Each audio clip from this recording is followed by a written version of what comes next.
उस नियमों से अपन अब सब बंधे हुए हैं और उसी से अपन चल रहे हैं। तो मेरा आपसे सभी से निवेदन है कि अपने बच्चे को अच्छे तरीके से पढ़ाएं, लिखाएं और होशियार बनाएं ताकि वो इस चीज़ को समझ पाए। धन्यवाद।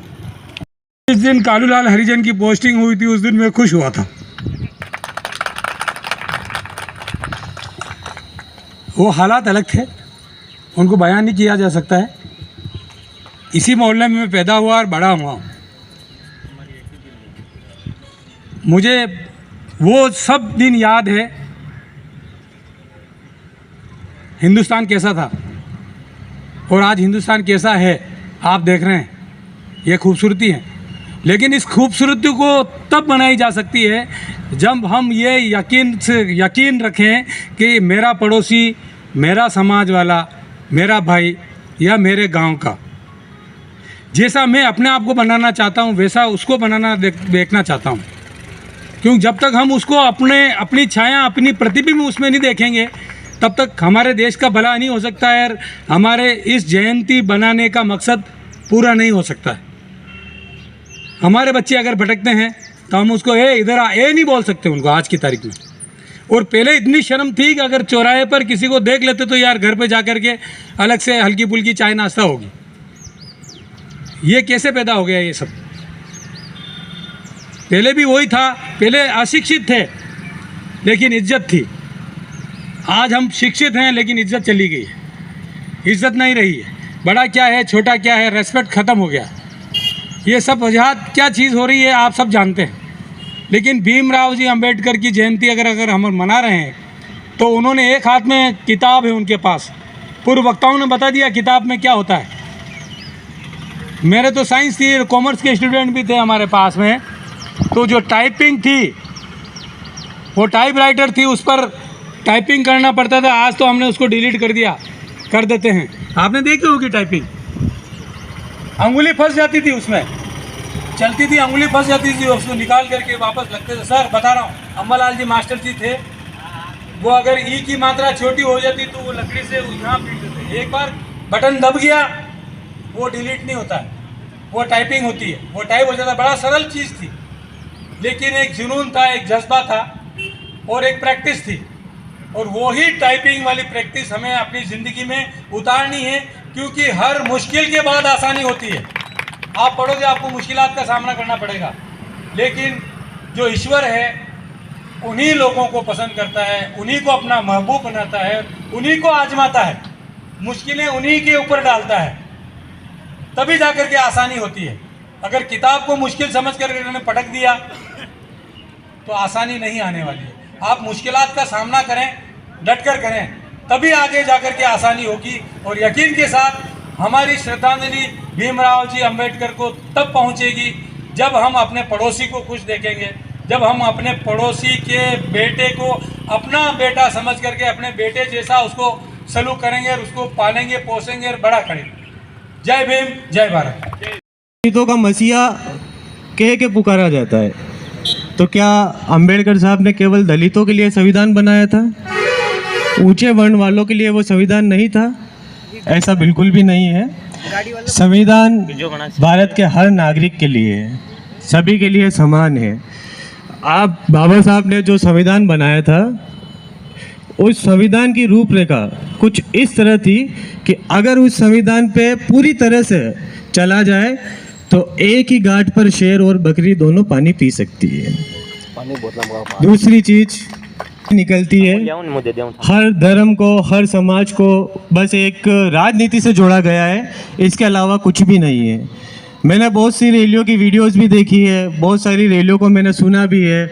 उसमें आने वाली पीढ़ियों को जो भटकाया जा रहा है, जो मेरे छोटे भाई हैं उनको एक दिमाग में ब्रेन वॉश करके एक कीड़ा डाला जा रहा है, 2 वक्त की रोटी कम खाओ, घर में तलवार खरीदो, हथियार खरीदो। मैं ये कहना चाहता हूँ 2 दिन भूखे रह जाओ, पर हर नागरिक को चाहिए कि अपने घर में भारतीय संविधान की 220 रुपये मिलने वाली एक किताब रखना जरूरी है।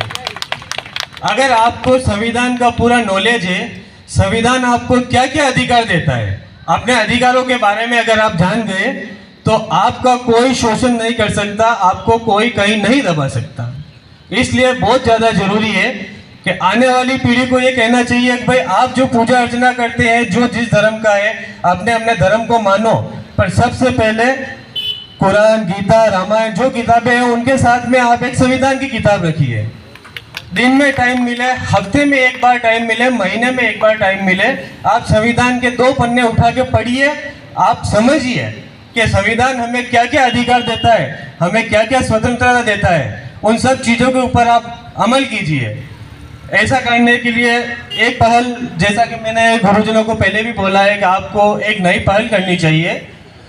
आज के समाज में सब नवाचार हो रहे हैं, तो एक नवाचार आप ये भी रखिए कि जो भी गुरुजन है, तो स्कूलों में जो प्रोग्राम रखा जाता है, उन प्रोग्रामों में आप अलग अलग विभाग के एक एक सदस्य को बुलाइए। चाहे आप एनुअल फंक्शन कर रहे हो, चाहे किसी भी तरह का कोई प्रोग्राम अगर आप स्कूल में मैनेज कर रहे हैं, तो एक व्यक्ति अस्पताल से बुलाइए, आप किसी को न्याय विभाग से एक को बुलाइए, आप थाने में से किसी एक छोटे से छोटे सिपाही को बुलाइए। ऐसे करके अलग अलग विभाग से आप एक एक आदमी को बुला के जो स्कूल के बच्चे हैं, जो अपने आने वाली पीढ़ी है, उनको बोलिए भाई जैसे किसी न्याय विभाग में से किसी को बुलाया, उसने कानून की 2 बातें समझाई, बच्चों के दिमाग में वो आ गई, उस पर अमल किया तो उनका जीवन सुधरेगा। उसी तरीके से अगर मेडिकल लाइन में से किसी एक को बुलाया तो उन्हें भी उसका ज्ञान प्राप्त होगा। दूसरी चीज़, ये जो बच्चों का प्रोग्राम होता है उसमें एक नवाचार और होना चाहिए। मैंने बहुत मर्तबा देखा है, जैसे जो ग्रामीण परिवेश के जो बच्चे होते हैं, या इवन बहुत सारे बड़े बुजुर्गों को भी देखा है मैंने कि अस्पताल चाहे न्याय कोर्ट में आए या किसी भी विभाग में जाए तो उनको उनकी जानकारी कम रहती है। जैसे बच्चों को विजिट के लिए कोर्ट में लाया जाता है, अभी रिसेंटली लालजी पीटे साहब अभी महीना 15 दिन पहले न्यायालय में लेके आए थे, 30-40 बच्चों को लेके आए थे। तो केवल विजिट करना उनका महत्व नहीं है। फिर मैंने उन बच्चों को साहब की परमिशन लेके ऑन डाइस बुलवाया, उन्हें बच्चों को सामने बिठा के उन्हें पूरी रूपरेखा बताई। ये जो महोदय सामने बैठे हैं, ये जेएम साहब है, ये न्याय निर्णय करते हैं, इनके बाजू में ये बैठते हैं, ये एपीपी साहब सरकार की तरफ पैरवी करते हैं। कुल मिला के उन्हें पूरा प्रोसेस समझाया, तो बच्चों को ये चीज़ समझ में आई। न्यायालय की जो गरिमा फिल्मों में बताई जाती है, जो चिल्ला चोट होती है, जज साहब ये तोड़ दीजिए, ऐसा कुछ भी नहीं होता है। उस दिन मैंने बच्चों को यही समझाया।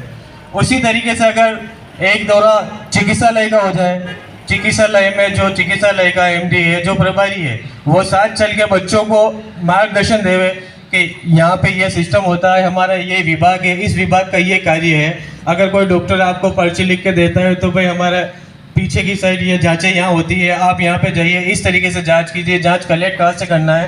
तो ये सब करने से अगर किसी बुजुर्ग के साथ कोई स्कूल का बच्चा भी अगर अस्पताल चला जाएगा तो वो बच्चा उन बुजुर्ग को लेके जाएगा, आप मेरे साथ चलिए, मैं बताता हूँ क्या क्या प्रोसेस होता है। अगर कोई न्यायालय में जाता है तो वो बच्चा बताएगा पापा आपको डरने की जरूरत नहीं है, अपन यहाँ खड़े रहेंगे, अपनी ये गरिमा है, न्यायालय की ये गरिमा है, अपन ये बोलने का राइट रखते हैं। खौफ निकल जाएगा। बहुत मर्तबा जैसे मैंने देखा है, अगर पुलिस प्रशासन यहाँ है तो बोलेंगे एक वकील मेरे खिलाफ बोल रहा है।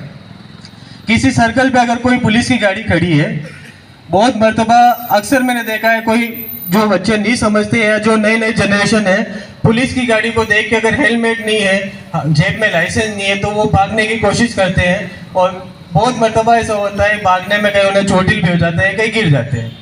तो आपको डरने की कहीं जरूरत नहीं है। अभी जो मैंने बोला, आपको कानून पढ़ना होगा, आपको संविधान पढ़ना होगा।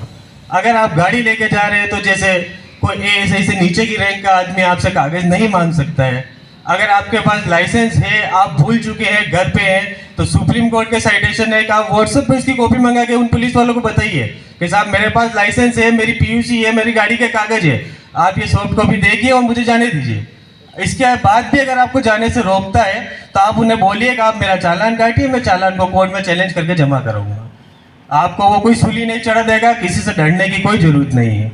उसी तरीके से ऑनलाइन आजकल जो वीडियोज़ आ रहे हैं, बहुत सारे लड़के, इवन मैं भी हुआ, 2-2, 4-4 घंटे रीलें देखने में वेस्ट करते हैं। मैं तो ये चाहता हूँ जैसे कि आप दिन में केवल 15 मिनट के लिए आप जैसे यूट्यूब खोलते हैं तो छोटी छोटी चीज़ें सर्च करिए, जैसे कि गिरफ्तारी, CRPC 41 गिरफ्तारी।